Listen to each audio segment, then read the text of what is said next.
Olá, sejam muito bem-vindos a esse vídeo, atendendo a pedidos. Hoje o assunto é relacionamento entre mãe e filha.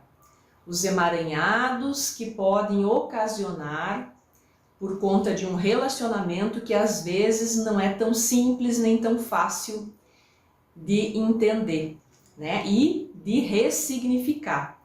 Então, esse é um tema sobre a visão sistêmica que vai trazer um olhar profundo, porém é um assunto sensível. Tá? Um assunto sensível porque é o relacionamento mais importante que o ser humano tem na vida. O primeiro e mais importante relacionamento.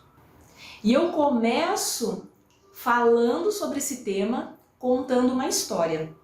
Uma história que eu nunca contei aqui. E no final da história eu vou dizer por que eu contei essa história.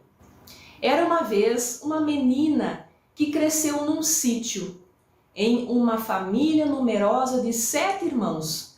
Com ela eram 8. Ela era a penúltima a chegar na família. Seus pais já estavam maduros, cansados, trabalhavam muito, tinham muitas dificuldades. Então não conseguiam estar disponíveis para entregar muita atenção, muito afeto, muita proteção. Embora eles fossem pessoas bem amorosas, mas eles já não davam conta de atender as demandas de uma família numerosa. Então aquela menina, ela era muitas vezes atendida, cuidada pelos irmãos mais velhos. Porém, ela era uma menina muito insegura, muito sensível, que demandava um pouco mais de atenção. Só que ela não tinha tanto acesso aos seus pais devido ao trabalho que eles tinham na roça, no sítio, devido a grandes demandas de uma família numerosa. Ela não tinha tanto acesso assim aos seus pais. Então, como qualquer criança, cresce com uma certa carência. Carência de atenção de pai, de proteção, carência de afeto de mãe, de disponibilidade afetiva de mãe. Mas ela foi crescendo e dando o jeito dela. Quando ela ficou mocinha, ali pelos seus 14 anos mais ou menos, perto dos 15, ela precisou ir estudar na cidade. Aquela região que ela morava já não tinha mais uma escola que pudesse atendê-la. Então, conversando com seu tio, o tio que já morava na cidade há algum tempo, que já tinha alguma situação financeira um pouco melhorada, conversaram entre os pais, o pai dela com o tio, que era irmão, para então ela morar lá na casa deles para poder estudar. Só que aqui foi acertado que ela trocaria, ela pagaria os seus estudos com ajudas domésticas, ajudando nos serviços da casa, ajudando com afazeres domésticos para pagar a sua estadia na casa dos tios. Lá foi ela então viver essa aventura. À medida que ela ia crescendo, ficando mocinha, também ia crescendo nela um grande vazio, um vazio de inseguranças, de medos, possivelmente da falta de conexão com seus pais, daquela conexão mais profunda que ela não conseguiu ter por conta da realidade em que ela cresceu, uma realidade de uma família numerosa, onde os pais tinham dificuldades financeiras, onde os pais já estavam cansados e não conseguiam atender as demandas de todos. Então esse vazio foi crescendo com ela, crescendo inseguranças, crescendo medos, e quanto mais o tempo passava, principalmente lá nesse ambiente diferente, nesse ambiente onde não era a casa dela, era a casa dos tios, lá então foi crescendo também uma vontade dela de encontrar alguém que a protegesse, de encontrar um salvador, que cuidasse dela, onde ela pudesse se sentir mais segura. Essa vontade crescia a passos largos na sua vida. Até que, após uns 2 anos mais ou menos, ela morando lá na casa dos tios, estudando numa escola diferente, convivendo com moças de uma outra realidade, uma realidade um pouco mais abundante financeira. Então ela conhece um homem mais velho. Esse homem mais velho trouxe um certo encantamento para a vida dela. Trouxe uma impressão de que ela, de repente, ali poderia ter alguém que pudesse cuidar dela. Então ela foi conhecendo esse homem, ela foi se envolvendo com esse homem, pediu permissão para os seus pais, então, para namorar esse homem. E tudo ocorreu da melhor maneira possível. Até que casaram e começaram uma vida nova. Então, entre o tempo que ela veio morar na cidade, o tempo que ela veio estudar e o tempo que ela conheceu esse homem, se passaram uns 2 anos e meio, mais ou menos. Ela ainda era muito jovem, muito inexperiente, bem insegura, não conhecia muitas coisas da vida. Só que 1 ano de namoro não é tempo suficiente para 2 pessoas se conhecerem, concordam? Os dias foram se passando e eles descobriram que eles tinham uma enorme incompatibilidade. Eles não combinavam muito bem entre si. Ela muito sensível, muito carente, insegura, toda delicada, frágil. E ele uma pessoa já mais rústica, que veio de uma educação mais rígida, mais severa, pouco afetuoso. Então isso começou a trazer bastante desafios para a vida deles. Porém, após 2, 3 meses de casamento, surgiu a primeira gravidez. E após os 9 meses dessa gravidez, surgiu a primeira filha. Essa criança chegou no momento onde esse casal estavam ainda se conhecendo, começando a conciliar as suas diferenças, acertar as questões da incompatibilidade desse casal. Então essa menina, essa moça jovem que já estava se tornando mãe, ainda tinha dentro dela as feridas daquilo que ela não recebeu de proteção e de afeto de seus pais. Ela inconscientemente ainda estava buscando esse pai e essa mãe no meio desse casamento. Então, diante da realidade que essa jovem mãe estava vivendo, ela não conseguia estar disponível afetivamente diante das suas experiências de vida para entregar para essa menina, para essa criança que acabava de chegar, a proteção e o afeto necessário para que essa menina crescesse também saudável emocionalmente. O foco principal dessa jovem mãe ainda era aprender a ser esposa, aprender a se relacionar afetivamente com este homem que agora era seu esposo. O foco principal era atender às demandas desse relacionamento que já começava um pouco conturbado por conta da incompatibilidade dos dois. Essa criança que nasceu dessa união começou a crescer e se tornar uma menina insegura. Uma menina que buscava esse apoio, que buscava esse afeto, que buscava essa disponibilidade afetiva do pai, a proteção do pai e da mãe. Só que ela não conseguia receber, porque esses pais também não tinham para dar. Porque eles também vinham de realidades onde eles passaram pela mesma falta. O pai por outros motivos e a mãe pela história que eu acabei de contar. Por ter nascido nessa família numerosa, com pais com bastante dificuldades, num momento onde eles não conseguiam mais dar conta e já estavam cansados. Vocês conseguem entender para onde que está indo essa história? Quem é então essa criança, essa menina que nasceu de uma mulher insegura, que não conseguiu receber o alimento emocional na medida que ela precisava para crescer saudável, equilibrada, segura emocionalmente? Eu acabei de contar para vocês aqui a história da minha mãe. E, gente, por que eu resolvi contar uma história? Por que eu comecei esse vídeo contando uma história? Porque foi um dos jeitos que eu encontrei de olhar para a história da minha vida, olhar para a história da minha mãe, olhar para a história dos meus avós, procurar no meu sistema familiar uma compreensão amorosa para as dificuldades que eu vinha repetindo. Foi só quando eu parei para olhar para a história do meu sistema familiar, olhando lá para a história dos meus avós, passando pela história dos meus pais, da minha mãe, por que ela foi do jeito que foi, por que ela é do jeito que é, por que ela não conseguiu entregar o alimento emocional na medida.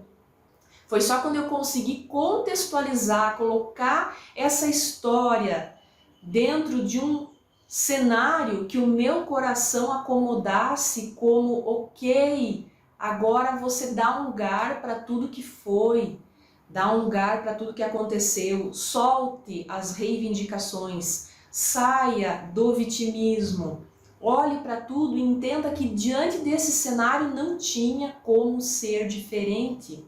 Simples assim. Não tinha como aquela mulher que era sua mãe, que é uma mulher comum, normal, como qualquer outra, que também viveu histórias de desafios e superações, que era uma menina frágil, insegura, que veio de um sítio com muitas dificuldades financeiras, com dificuldades afetivas. Ela não tinha o que era preciso para entregar. Então chegou um momento na minha vida que eu precisei cessar as vozes do vitimismo, as vozes da lamúria, as vozes das reivindicações que não paravam, que não cessavam, que só mudavam de enredo, que só mudavam de contexto, mas continuavam lá na minha mente, repetindo e me fazendo refém de uma história semelhante. Lá vinha a Cássia repetindo os mesmos padrões, se tornando uma menina insegura, com medos, com raivas, com culpas, no vitimismo, com toda a sua força bloqueada para ir para a vida. Eu não conseguia ir para a vida. Então, qual a minha recomendação aqui? Saiam da ilha para olhar a ilha.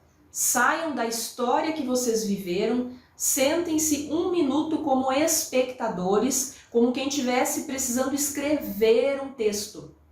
Só que esse texto é a história de vida da sua mãe. Escreva a história de vida. Eu digo escreva mesmo, no papel. Pegue uma caneta, um lápis, um papel e escreva. Conte essa história como quem estivesse fazendo uma redação.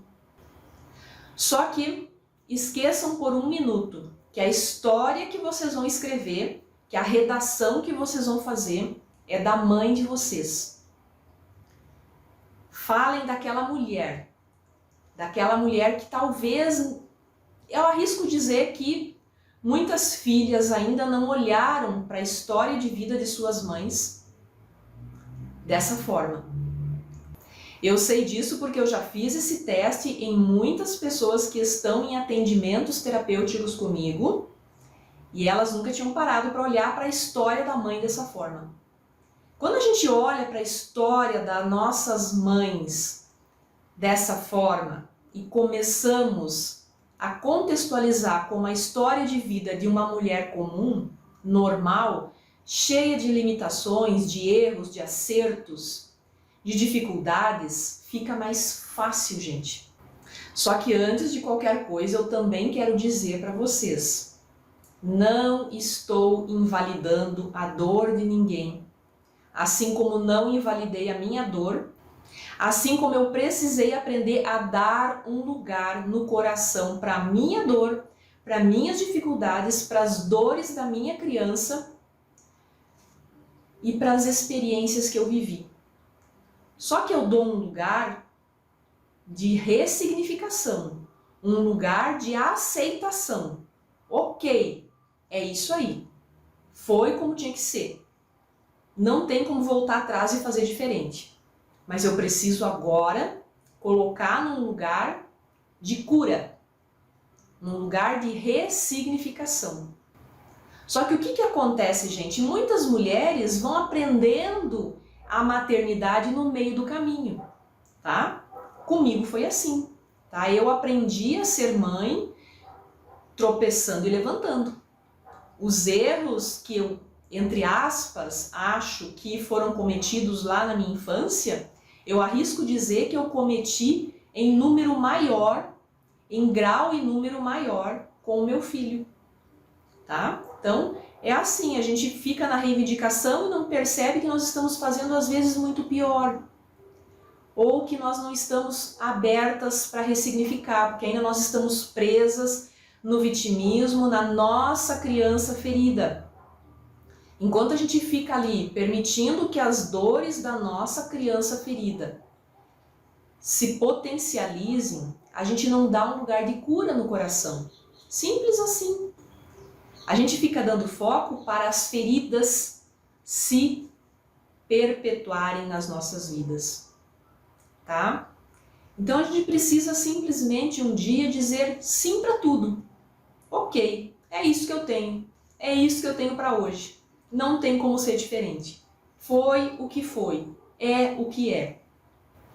Esse é um momento do nosso processo de cura, de crescimento e evolução, que é um degrau a mais que nós estamos subindo. Mas para subir esse degrau, nós precisamos simplesmente acolher tudo, aceitar e soltar. O que acontece muitas vezes nesse momento é que muitas pessoas não conseguem soltar. Elas ficam presas nessa parte do processo por conta das lealdades. Porque aí, essa menina que vai ser mulher e que vai ser forte e que vai assumir o seu poder pessoal, vai precisar muitas vezes ficar diferente da sua mãe. E aconteceu isso comigo também, gente. Quando eu cheguei nesse momento do processo, eu paralisei. Eu passei então de uma menina insegura para uma mulher insegura, com medos, com muitas dificuldades de se relacionar e com culpas em ser diferente. Então eu comecei a assumir a postura de salvadora. Diante de tantos pedidos de socorro, eu não consigo me relacionar com seu pai, é muito difícil me relacionar com ele, eu passei a ser a salvadora da minha mãe. Então é quase como uma mediadora de conflitos, o que para mim foi uma derrocada muito grande, onde eu perdi a força, me desconectei do meu poder pessoal, me desconectei da minha luz, fui para um lugar onde muito em seguida eu comecei a ficar com depressão, porque eu não conseguia me encontrar, eu não sabia quem eu era, comecei a ter ansiedades, síndrome do pânico, passei por longos períodos de um deserto espiritual. Tá? Então, só quando eu comecei a buscar ajuda, buscar luz para minha consciência, é que eu percebi que eu estava fora do meu lugar. Muitas mulheres vão para essa postura, gente. Muitas mulheres começam a assumir a postura de salvadoras de suas mães. E é aí aonde nós nos emaranhamos, tá? Eu espero que essa história tenha ajudado a cada uma se identificar com as suas dificuldades através da história que eu contei e perceber se tem alguma semelhança, se tem algum caminho que você seguiu parecido com o meu, se tem alguma história de dificuldades das suas mães, da mãe de vocês, semelhante com a minha, que de repente vocês ainda não olharam, que vocês ainda precisam olhar, dar um lugar, sair do vitimismo, sair da reclamação, ir para a ação, assumir o poder pessoal, aceitar que vocês têm permissão para fazer diferente, que embora essas lealdades cegas comecem de repente a se manifestarem na vida de vocês, vocês têm permissão para buscar ajuda, porque é muito difícil a gente fazer esse caminho sozinhas. Não conseguimos porque o nosso inconsciente vai nos proteger, ele vai dificultar o nosso caminhar, a nossa trajetória por conta dessas lealdades. Se a gente não tem uma pessoa de fora um outro olhar, uma outra percepção para nos direcionar, nós ficamos dando voltas no mesmo lugar. Foi assim comigo, eu fiquei por longos anos, por muitos anos, caminhando no mesmo lugar, sem sair do lugar. Contar a história para vocês dessa forma me ajudou a aprender a deixar com a minha mãe o que é dela de viver. Me ajudou a sair da postura de salvadora, a voltar para o meu lugar de filha. Me ajudou a resgatar o meu poder pessoal, a minha força, a força ancorada na força dos meus antepassados. Contar a história da minha mãe dessa forma, através de uma história, ajudou a eu ter compaixão pela história dela, a ter respeito, a entender que não tinha como ser diferente. Ajudou a eu sair da minha criança e assumir o potencial do meu adulto. Ficou mais fácil, ficou mais leve a promover a mudança que eu precisava e merecia para a minha vida. Agora eu vou convidar vocês para a gente fazer um exercício sistêmico. Não é um exercício de EFT, é um exercício sistêmico de meditação, onde nós vamos fazer algumas visualizações, vamos nos conectar com a energia, com o campo de força do nosso sistema familiar, para ajudar inclusive a sair das lealdades cegas, das lealdades sistêmicas, dos pactos inconscientes que em algum momento nós podemos ter feito e que impede que a gente evolua, impede que a gente avance, que a gente siga em frente, ok? Respire fundo, feche seus olhos, respirando. Imagine agora à sua frente a sua mãe, mesmo aquelas mães que já deixaram esse mundo, mas se você lembra da imagem dela, se a imagem dela está viva no seu coração, imagine ela como um sonho, uma conversa que você vai ter com ela agora, um sonho reparador. Respire fundo e entre em ressonância com as palavras que eu vou dizer.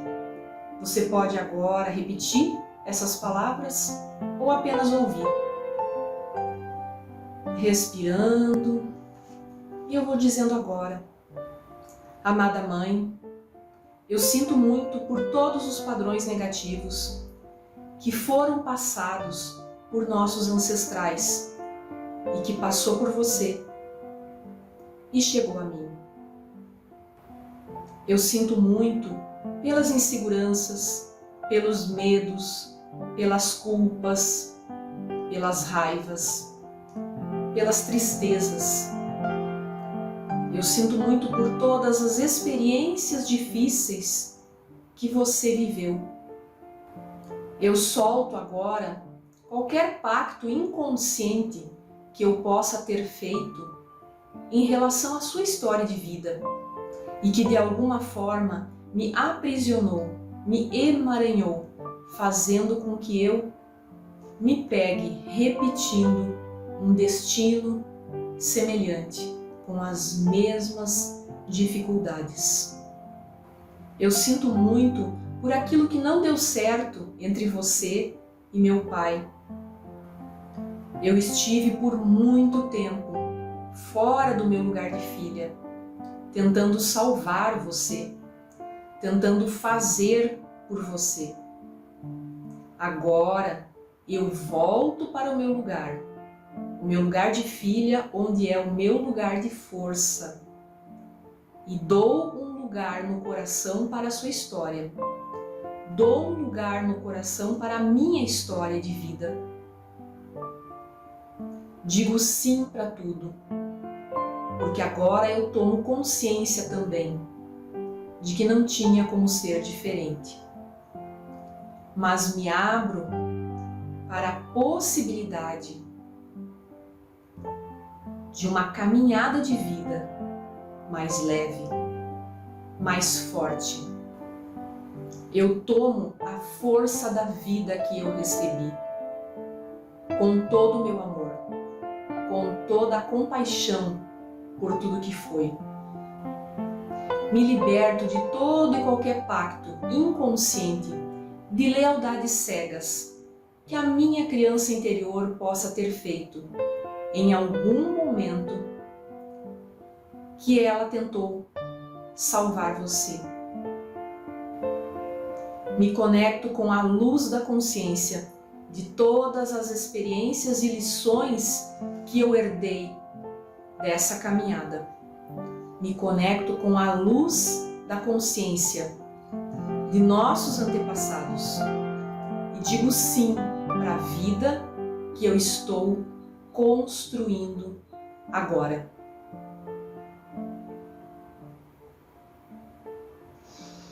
Respirem fundo e só se observem. Observem agora os pensamentos. Aos poucos vão abrindo os olhos, sentindo o corpo. E com a imagem lá do início, de conexão com a mãe, de visualização com a mãe, façam agora com que essa imagem, como um raio de luz dourada, entre no seu coração. Entre no seu coração. Gente, esse é um exercício para fazer sempre que vocês puderem, um exercício de consciência profunda, um exercício de conexão. Eu sei que nem sempre é fácil, que pode ser difícil, por conta de alguma repercussão negativa que já esteja acontecendo de repente na vida de algumas pessoas, por conta de histórias difíceis. Tá? Mas a mensagem que eu quero dizer aqui para finalizar é que digam sim para tudo. Digam sim para tudo. Mesmo que seja difícil, que seja um exercício lento, que é aos poucos, porque não é rápido, tá? Não é rápido a gente poder ressignificar tudo isso, transmutar esse campo de energia de dor para um campo de energia de luz. A ideia é para curar tudo isso, para a gente sair desse lugar de menos e caminhar para o mais, nós precisamos dar esse sim. Só que cada uma tem um tempo. Algumas vão precisar de mais tempo, algumas conseguem em menos tempo. Essa vai ser a diferença, tá bom? Eu espero que vocês tenham gostado do vídeo. Se surgiu dúvidas, perguntas, coloquem a pergunta aqui embaixo. Se gostaram do vídeo, não esqueçam de deixar o like ali embaixo do vídeo. Isso ajuda com que o YouTube entenda que é uma mensagem importante, que precisa circular, que precisa alcançar mais pessoas. É dessa forma que o conteúdo se propaga. E eu conto com o apoio de vocês para que essa troca que vocês também recebem sempre aqui seja expandida. Essa é uma troca de abundância, uma troca de prosperidade, de dar e receber, que precisa ir para frente. Assim a gente recebe e também dá alguma coisa. Dá um like ali, tá bom? Um beijo no coração. Até o próximo vídeo. Muita paz e muita luz. Tchau, tchau.